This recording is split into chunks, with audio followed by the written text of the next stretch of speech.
श्री राम ने अश्वमेध यज्ञ किया तो यज्ञ का घोड़ा घूमते घूमते देवपुर नाम के नगर में जा पहुंचा। उस नगर के राजा का नाम वीरमणि था। वीरमणि भगवान शिव का परम भक्त था, इसलिए देवपुर की रक्षा स्वयं भगवान शिव करते थे।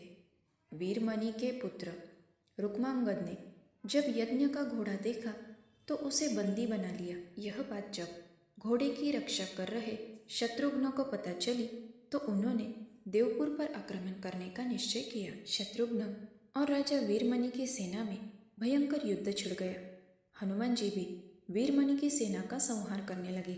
श्री राम के भाई भरत के पुत्र पुष्कल ने जब राजा वीरमणि को घायल कर दिया तो उनकी सेना अपनी जान बचाकर भागने लगी। जब भगवान ने अपने भक्त का यह हाल देखा तो वे भी उनके पक्ष में युद्ध करने लगे। भगवान शिव को युद्ध करते देख शत्रुघ्न भी वहां आ गए। दोनों में भयंकर युद्ध होने लगा। भगवान शिव ने वीरभद्र को पुष्कल से नंदी को हनुमान जी से युद्ध करने के लिए भेजा। वीरभद्र और पुष्कल का युद्ध 5 दिन तक चलता रहा। अंत में वीरभद्र ने पुष्कल का वध कर दिया। ये देखकर शत्रुघ्न को बहुत दुख हुआ। शत्रुघ्न और क्रोधित होकर शिव से युद्ध करने लगे। उनका युद्ध 11 दिनों तक चलता रहा। अंत में भगवान शिव के प्रहार से शत्रुघ्न बेहोश हो गए।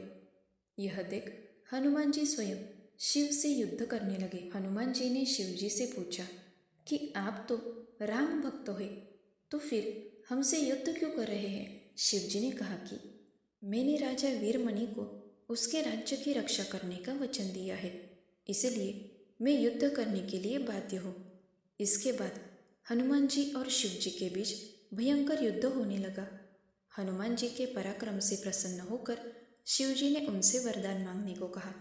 तब हनुमान जी ने कहा कि इस युद्ध में भरत के पुत्र पुष्कल मारे गए हैं और शत्रुघ्न भी बेहोश है। मैं द्रोणगिरी पर्वत पर संजीवनी औषधि लेने जा रहा हूँ, तब तक आप इनके शरीर की रक्षा कीजिए। शिव जी ने उन्हें ये वरदान दे दिया। इधर हनुमान जी तुरंत द्रोणागिरी पर्वत पर आए और संजीवनी औषधि लेकर पुनः युद्ध भूमि में आ गए। उस औषधि से हनुमान जी ने पुष्कल को पुनः जीवित कर दिया और शत्रुघ्न को भी स्वस्थ कर दिया। शत्रुघ्न और शिव जी में फिर से युद्ध होने लगा। जब शत्रुघ्न किसी भी तरह से शिव जी से नहीं जीत पाए तो हनुमान जी ने उनसे श्री राम को याद करने के लिए कहा। शत्रुघ्न ने ऐसा ही किया। श्री राम तुरंत युद्ध भूमि में प्रकट हो गए। श्री राम को आया देख भगवान शिव भी उनकी शरण में चले गए और वीरमणि आदि योद्धाओं से भी ऐसा ही करने को कहा।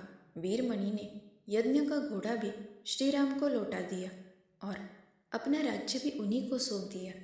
इस तरह वह युद्ध समाप्त हो गया।